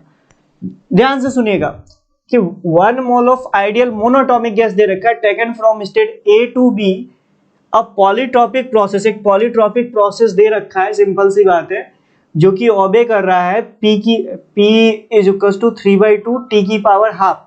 It is found that the temperature is increased by 100 kelvin in this process. Polytropic process का ऑब्वियस सी बात है, पॉलीट्रॉपिक प्रोसेस क्यों का आप इससे निकाल के देख सकते हो, अगर ये पॉलीट्रॉपिक प्रोसेस दे रखा है तो आप इससे मतलब पॉलीट्रॉपिक प्रोसेस का जो फॉर्मूला है वो भी यूज करके कर सकते हो, ठीक है, लेकिन x की वैल्यू आपका pv की power gamma is equal to constant some time की चीज होती है, तो उससे आप निकाल सकते हो, ठीक है, उससे आ जाएगा nr delta t upon 1 minus gamma या गामा माइनस 1 जो भी 1 माइनस एक्स या x माइनस 1 जो भी आप लेते हो, उससे आप इससे आंसर निकाल सकते हो। लेकिन मैं इसको दूसरे तरीके से बता रहा हूं, ध्यान से सुनिएगा, इसको इंटीग्रेट करके भी सॉल्व कर सकते हैं। कैसे कर सकते हैं, सुन लो मेरी बात को, जैसे मैं अगर इसको ध्यान से देखूं तो इसको ऐसे किया जा सकता है, work done in A B process को आप ऐसे भी लिख सकते हो।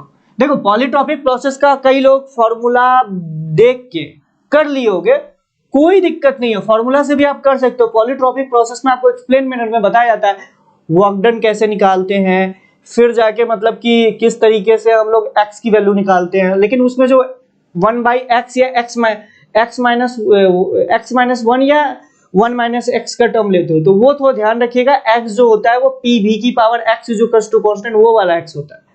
तो ठीक है, आपको क्या दे रखा है कि टेम्परेचर 100 केल्विन बढ़ाया गया है, 100 केल्विन बढ़ाया गया है, तो उससे आप निकाल सकते हो। लेकिन मैं थोड़ा सा आपको इंटीग्रेशन वाला मेथड बताता हूँ, इसलिए बताता हूँ क्योंकि ये थोड़ा सा मतलब क्या बोलते हो, ये इस तरह से करते हो तो बहुत सारी चीजों में दिमाग खुलता है। ठीक है, चलिए देखते हैं ए से बी प्रोसेस में अगर तुम ध्यान से देखो तो वर्क डन हमारा सिंपली होता है पीडीवी। ध्यान से देखना, प्रेशर आपको दे रखा है टेम्परेचर के टर्म में, तो देख लेते हैं, प्रेशर आपको दे रखा है टेम्परेचर के टर्म में, तो इसको मैं क्या करता हूं, इसको ऐसे भी लिख सकता हूं 3/2 टी की पावर हाफ इंटू डीवी। अब कई बोलेगा कि साला इंटीग्रेट कैसे करें, तो पहला तो तरीका ये मुझे लग रहा है, ध्यान से देखना, इसको मैं कैसे करके सॉल्व कर सकता देख लो, इसको मैं लिख सकता हूं, ध्यान से देखो, P को लिख सकता हूं nRT upon V is equals to 3/2 into T की पावर हाफ। समझ रहे हो मेरी बात को, 1 मोल के लिए दे रखा है तो इसको हटा दो, इसको हटा दो, तो इसको पार्शियल डिफरेंशिएट करो, इससे सॉल्व हो जाएगा। 1 मोल के लिए दे रखा है एक क्या हो गया भाई,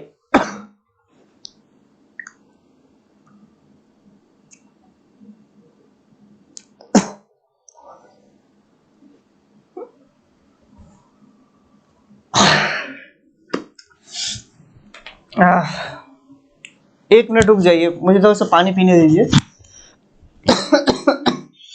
क्या हो रहा है, एक मिनट।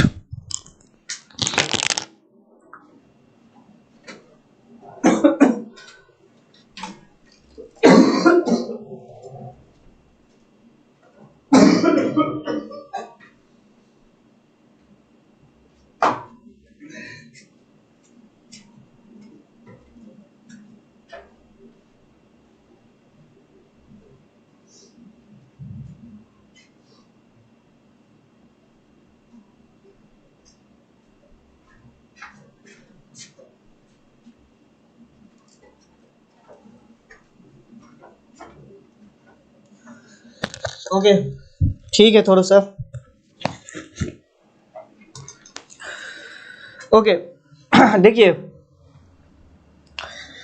डीवी को हम लोग कन्वर्ट कर देते हैं डीटी के टर्म में, तो यहां से आप इसको ऐसे भी लिख सकते हो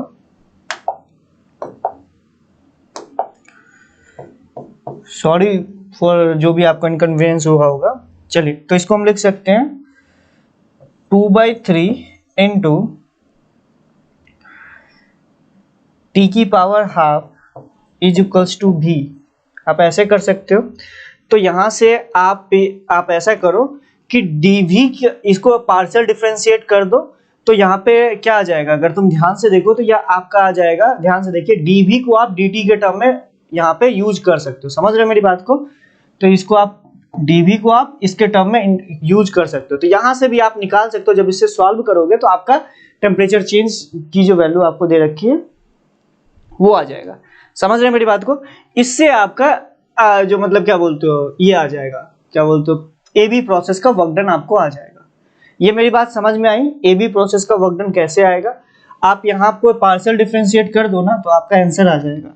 तो दिस इज, अगर तुम देखो तो 2/3 इंटू, इसको करोगे तो क्या करोगे, टी के रिस्पेक्ट में इसको डिफरेंशिएट करो इंटू डी टी, उसके बाद इसको, ये तो ऑब्वियस सी बात है, डीवी हो जाएगा। तो डीवी की जगह इस पूरे क्वांटिटी को यहाँ पे पुट कर देना। फिर आपको ये टी के रिस्पेक्ट में पहले ही दे रखा था, तो सिंपल सी बात है, मुझे जहां तक लग रहा है ये आता था जहां तक 3/2, और इसको पार्शियल डिफरेंशिएट करोगे तो ये आपका आ जाएगा हाफ इंटू टी की पावर हाफ, टी की power minus half into D T is equals to DV. तो डीवी की जगह इस पूरे के पूरी क्वांटिटी को पुट कर दो, और जो टेम्परेचर चेंज की जो वैल्यू है वो कितना है आपका, डेल्टा टी आपको 100 दे रखा है, तो यहाँ से आपका आंसर आ जाएगा जो भी आपने निकाला। तो ये तो दूसरा तरीका हो गया जो कि मैंने आपको वर्क डन निकाला। आप चाहे तो पॉलीट्रोपिक प्रोसेस का इक्वेशन से भी आप निकाल सकते हो। अब जो दूसरा मेथड है जिससे कि आपका आंसर कितना आ रहा है, जो आपने ही बताया था 415, चलिए ठीक है। तो ए बी प्रोसेस का जो नेट वर्क डन आएगा वो 415 आएगा, ठीक है। चलिए, अब बी से सी के लिए देखते हैं। तो डेल्टा यू आपको क्या दे रखा है, डेल्टा यू आपको दे रखा है, सॉरी डेल्टा यू नहीं दे रखा है, यू दे रखा है, यू दे रखा है, u इज व्हाट, u दे रखा है हाफ v की पावर हाफ, हाफ v की power half, half into v की पावर हाफ। अगर तुम ध्यान से देखो तो ये क्या होता है, डेल्टा u होता है f/2 nr t। dt क्यों नहीं लिया, क्योंकि ये चेंज थोड़ा है, डेल्टा u है। समझ रहे हो मेरी बात को? Is equals to half into v की पावर हाफ। समझ रहे हो? ठीक है, चलो हाफ से आप कैंसिल आउट, एन भी कांस्टेंट ही है, एन की वैल्यू शायद 1 दे रखी है, आर देखो तो इसको हम कर सकते हैं, देखो ठीक है। तो यहां पे इसको आप कर सकते हो, ध्यान से देखो। तो दिस इज टी की पावर -1, अच्छा एक मिनट, टी को मैं कन्वर्ट कर लेता हूं, इसको कर लेता हूं, टी को एनआरटी को मैं कन्वर्ट कर लेता हूं। ध्यान से देखो, यहाँ एनआरटी था ना, एनआरटी को कन्वर्ट कर लेता हूं पीबी में। तो इसको मैं कर लिया PB into F is equals to भी की पावर हाफ। तो ध्यान से देखो, तो दिस इज पी भी की power half is equals to constant. तो यहाँ से एक प्रोसेस का आपको इक्वेशन मिल गया, प्रोसेस का इक्वेशन मिल गया, तो बेटा फिर वर्क डन निकालना कोई दिक्कत वाली बात नहीं होगी। देखो, दूसरे को मैंने भी के टर्म में इसलिए लेके आया क्योंकि देखो वॉल्यूम चेंज आपको दे रखा है। अगर तुम ध्यान से देखो तो देखो, पहले वाले केस में आपको दे रखा था टेम्परेचर चेंज, तो किसी न किसी तरीके से वर्क डन वाले फॉर्मूले में आपको टेम्परेचर के टर्म में उसको लाना था। दूसरे वाले इक्वेशन में आपको, दूसरे वाले में आपको वॉल्यूम चेंज दे रखा है। तो इस डाटा का आपको यूज करने के लिए पीडीवी वाला फॉर्मूला यूज करना पड़ेगा। तो पीडीवी वाले जो फॉर्मूला होता है work done by the gas, अगर तुम ध्यान से देखो तो पीडीवी, तो मुझे कहीं ना कहीं pressure as a function of volume पता होना चाहिए। तो वही मैंने यहाँ से pressure as a function of volume निकाल लिया, तो उसकी वैल्यू वहां पे पुट कर दिया, तो आपका आंसर आ जाएगा। समझ रहे हो मेरी बात को? तो सेकेंड वाले प्रोसेस में भी आपका आंसर आ जाएगा। सेकेंड वाले प्रोसेस में जब इसको सॉल्व कीजिएगा तो आपका आंसर आ जाएगा कितना, 20 जूल। सेकेंड वाले प्रोसेस का आंसर आएगा 20 जूल। पहले वाले का आया था 415 और सेकेंड वाले का आएगा 20 जूल। तो टोटल आपका 435 आंसर आएगा। ध्यान से 435 आएगा। अब 435 को इसने इस तरीके से लिखा है, तो आप ध्यान से देखिए 435 को किस तरीके से लिख सकते हैं। समझ रहे हो? टोटल वर्क डन जो आ जाएगा वो आपको 415 आएगा, 435 आएगा। उसको फिर आप इसके टर्म में कन्वर्ट कर लीजिए, इट्स अपॉन यू। 435 आएगा। ठीक है, चलिए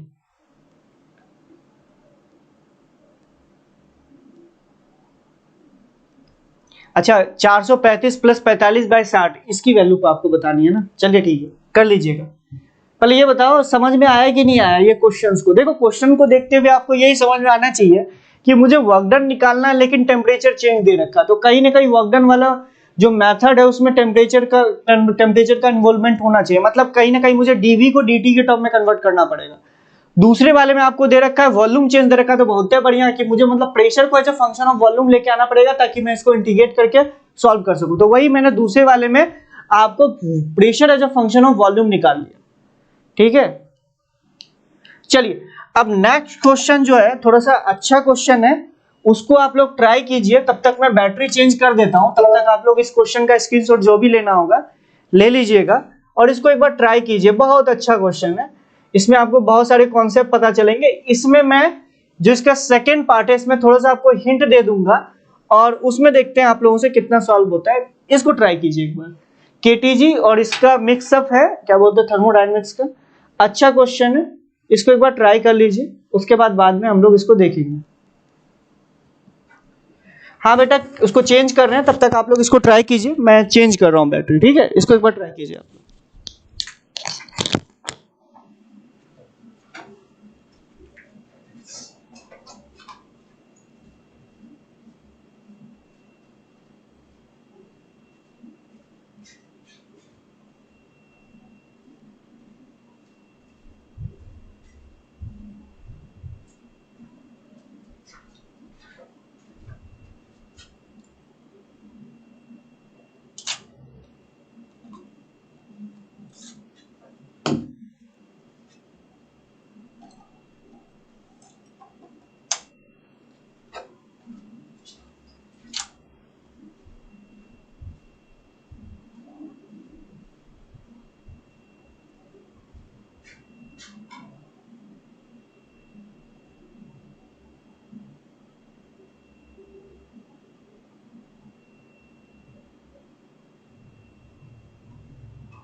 एक मिनट, फिर से खराब हो गया कैमरा की सेटिंग। एक मिनट रुक जाओ।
बेटा कुछ हुआ जो भी, अगर सॉल्व हो गया होगा तो बताइएगा।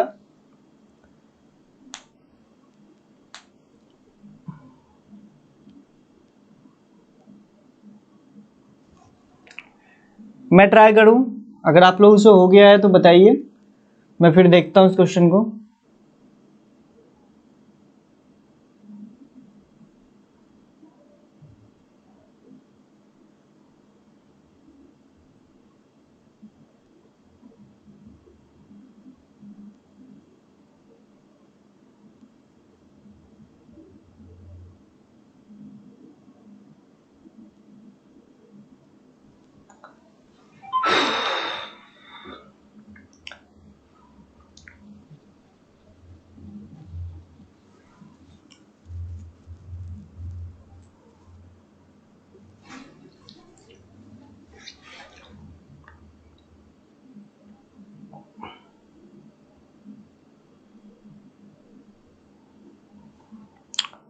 तो जो सुन लीजिए, कल का सेशन भी हम लोगों का थर्मोडायनेमिक्स करेगा, पार्ट 3 आएगा, जिसमें मैं और भी क्वेश्चंस करवाऊंगा आप लोगों को। और कल तबीयत सही रहती है तो मैं ज़्यादा देर का क्लास लूंगा, देखता हूँ कम से कम 1.5 घंटे के तो मिनिमम लूंगा, अगर सही रहती है तो। तबीयत ठीक नहीं थी, फिर भी मैंने सोचा कि क्लास आप लोगों की मिस नहीं होनी चाहिए, तो इसलिए फिर भी मैं आया आपको क्लास लेने के लिए। ठीक है, कोई बात नहीं।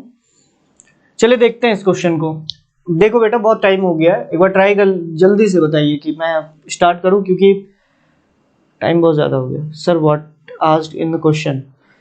बेटा क्वेश्चंस पढ़ के देखो। The value of energy store in the spring. ये देखिए क्वेश्चन ये दे रखा है, क्वेश्चन में समझा देता हूँ। एक अरेंजमेंट जो कि आपको फिगर में दे रखा हुआ है, कि जिसमें कि सिलेंडर जो है वो इंसुलेटिंग है फ्रॉम सराउंडिंग, मतलब कि सराउंडिंग से इंसुलेटिंग है। इसका मतलब ना तो हीट आ सकती है ना तो हीट जा सकती है, तो इसका मतलब ये नहीं होगा हीट आ जा नहीं सकती, तो ये आपका मतलब कि ये आइडियाबैटिक प्रोसेस है। नहीं, आइडियाबैटिक प्रोसेस नहीं है, बस इतना बोला गया है कि हीट आ जा नहीं सकती। अब उसके बाद क्या है कि सम जो डायटोमिक गैस जो है वो ट्रैप हुई हुई है, कुछ इंसुलेटिंग ट्रैप है यहाँ पे, इंसुलेट कुछ गैस है, डायटोमिक गैस, यहाँ पे भी कुछ गैस है, और ये वैक्यूम है, ट्रैप हो गई है।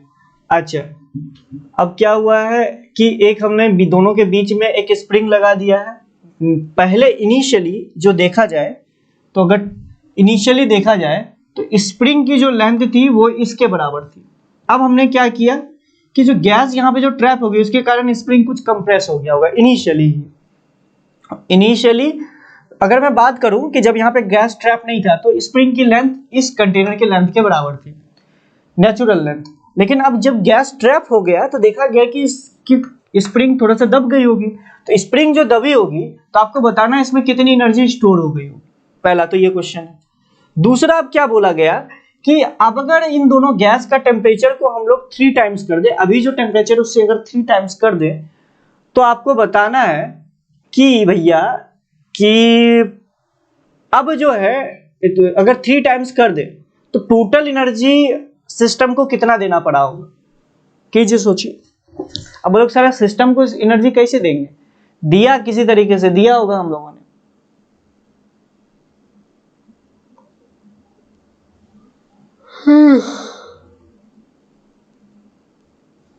मल्टीपल चॉइस क्वेश्चन है, मतलब ए बी में एक ऑप्शन से करेक्ट होगा और सी डी में एक ऑप्शन करेक्ट होगा, समझ रहे हो।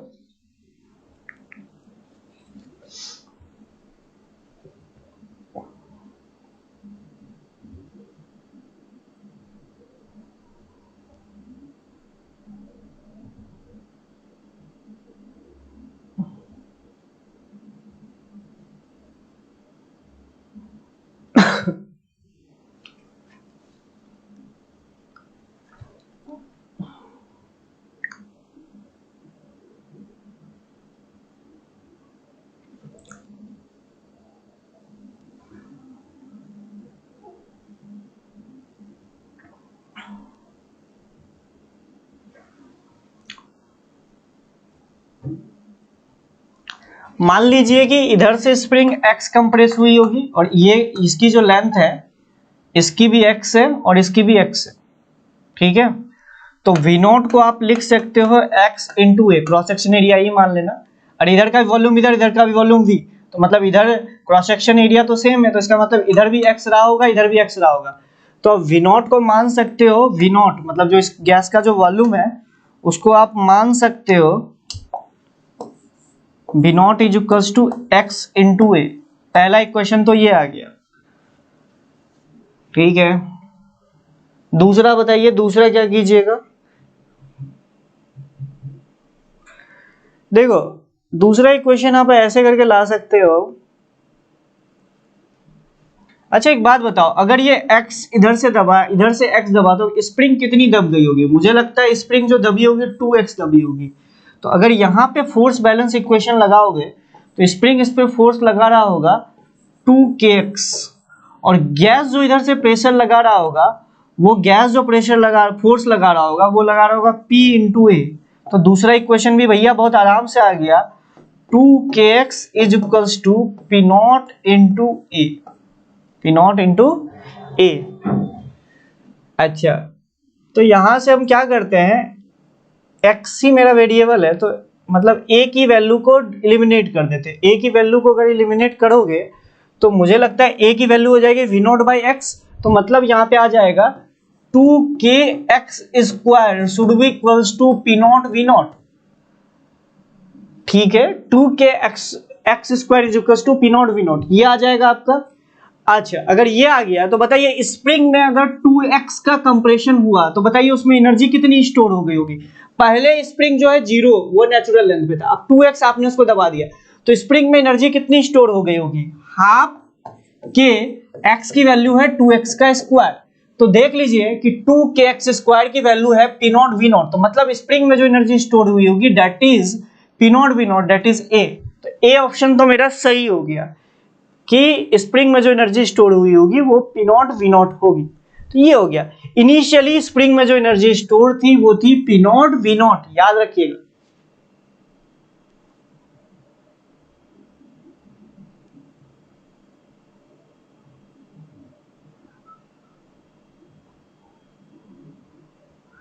बेटा स्मार्ट बोर्ड का ब्राइटनेस इसलिए मैंने जानबूझ के घटाया ताकि ये जो आपको टेक्स्ट जो है ना ये आपको दिखे।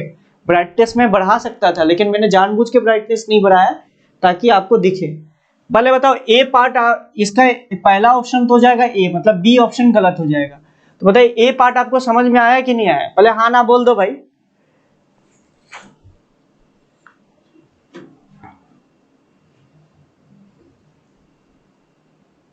अरे मैं इतना काला नहीं हूं भाई, लेकिन मैं जब मुझे ये टेक्स्ट आप पढ़ सको इसलिए मैंने जानबूझ के जो ब्राइटनेस है उसको बहुत ज्यादा घटा रखा है ताकि आप टेक्स्ट पढ़ सको। ठीक है चलिए, उसमें कोई दिक्कत नहीं है। बताइए ए पार्ट आपको समझ में आया, अब सी पार्ट की मैं बात करूं।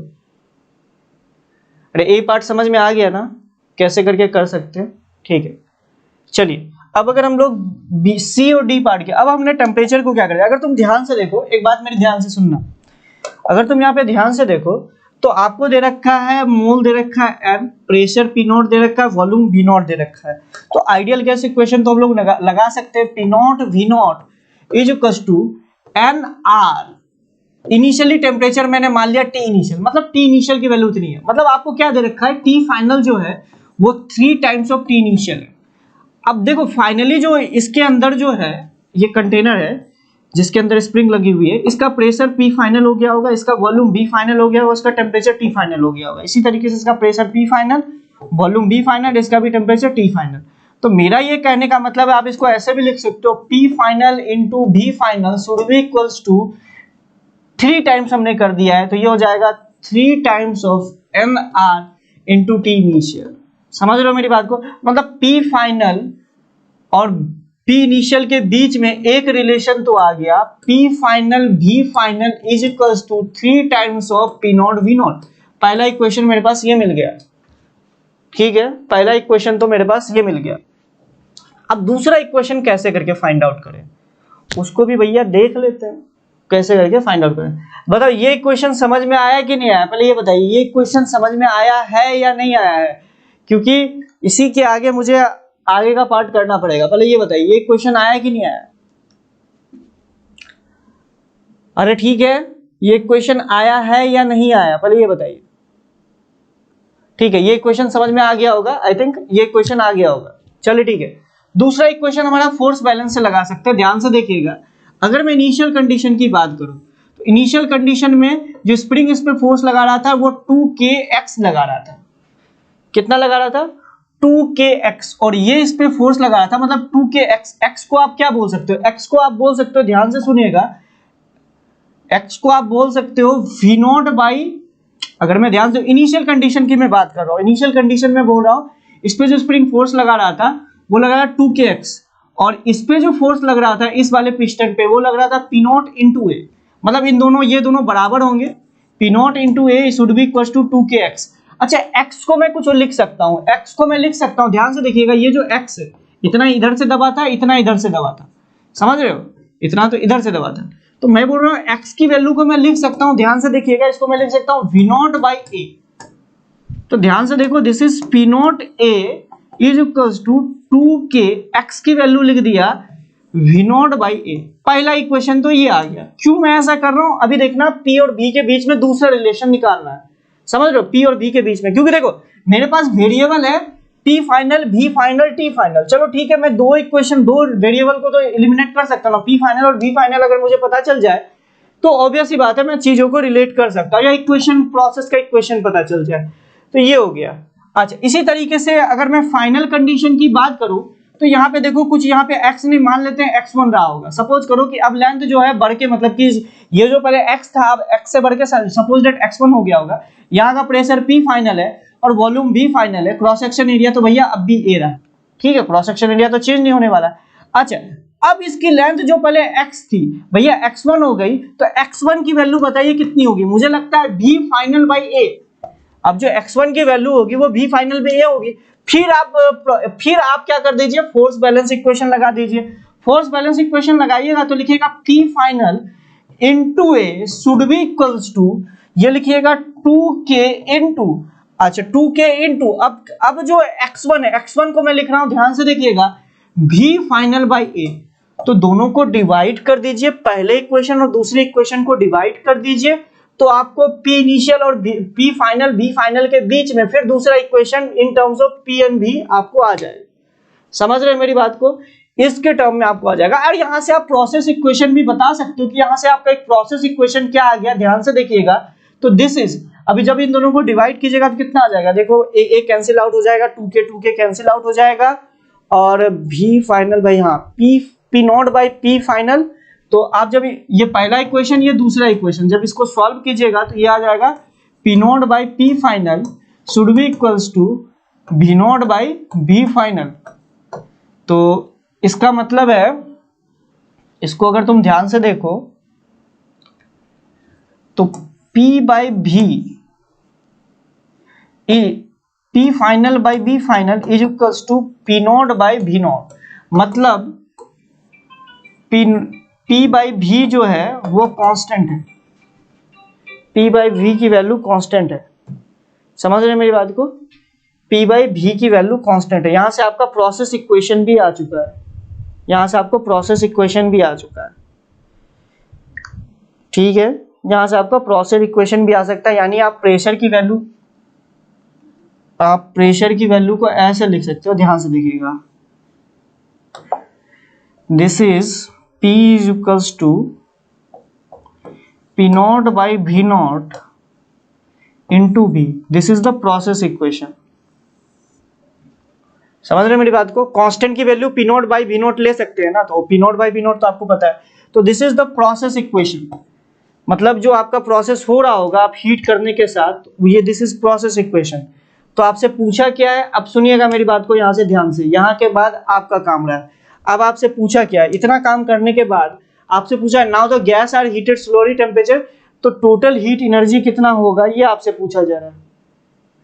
तो आपसे पूछा जा रहा है total heat given to the system is p not v, 6 p not v not, या टोटल हीट एनर्जी आपने कितना दिया होगा। पहले तो आप निकाल लीजिए चेंज इन इंटरनल एनर्जी, इन दोनों गैस का चेंज इन इंटरनल एनर्जी कितना होगा, और change in internal energy temperature change पे डिपेंड करता है। डायटोमिक गेट दे रखा है तो F/2 nR डेल्टा टी, और डेल्टा टी को आप इन टर्म्स ऑफ पीवी कन्वर्ट कर लीजिएगा, तो यहां से आपका चेंज इन इंटरनल एनर्जी आपको पता चल जाएगा।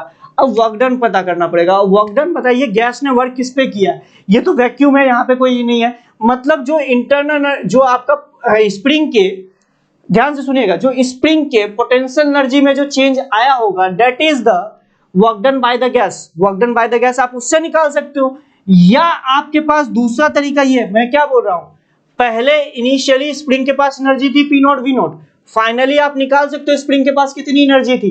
जो स्प्रिंग के पोटेंशियल एनर्जी में जो चेंज आया होगा that is the work done by the gas, दोनों गैस के द्वारा उतना वर्क किया हो गया होगा।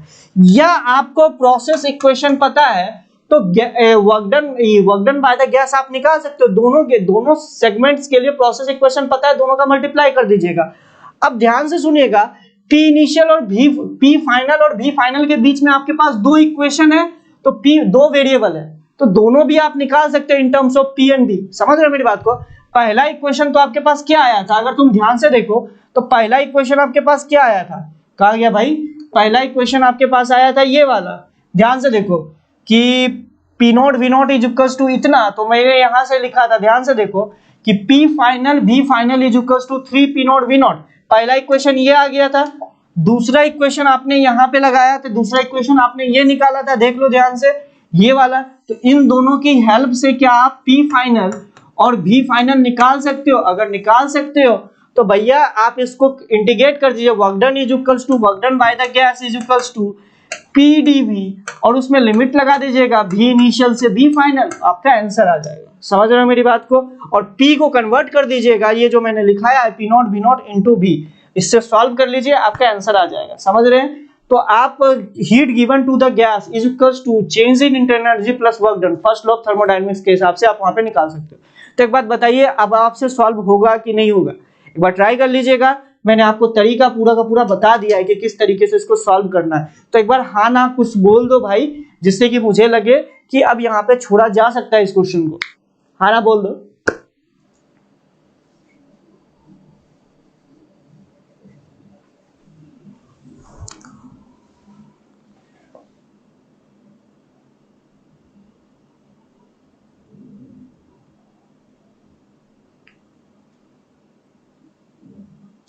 अरे क्वेश्चन हो जाएगा इसके बाद, हाँ ना बोलिए भाई। चलिए ठीक है, राज सिंह आप बोल रहे हैं हाँ, उसके अलावा कोई, उसके अलावा और भी कोई कुछ बोल दो भाई। अगर कोई डाउट है तो पूछ लीजिए, बाकी हम लोग सेशन को एंड करते हैं। नेक्स्ट लेक्चर में मैं साइक्लिक प्रोसेस के क्वेश्चन आप लोगों को कराऊंगा, जितने भी साइक्लिक प्रोसेस है मतलब उससे रिलेटेड क्वेश्चंस मैं आप लोगों को कराऊंगा। नेक्स्ट सेशन में हमारा होगा साइक्लिक प्रोसेस से रिलेटेड, ठीक है? अबे ट्राई क्या करोगे, बता ही दिया हूं इसके आगे सारा चीज। जो मेरी लास्ट की जो पोर्शन है वो एक बार ट्राई कर लेना, और लास्ट का पोर्शन एक बार देख लेना, ठीक है? ट्राई करना मतलब अब हो जाना चाहिए, क्योंकि मैं पूरा तरीका आपको बता ही चुका हूं, ठीक है? चलिए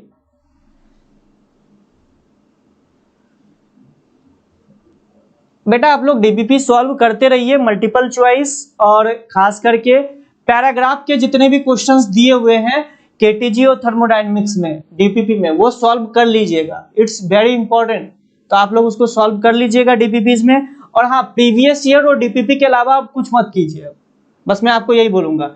डीपीपीज में भी मैं आपको बोल चुका हूं, अभी पहले पैराग्राफ, मैच द कॉलम और मल्टीपल चॉइस क्वेश्चंस, बस इतना कीजिए, ठीक है? चलिए, thank you all of you.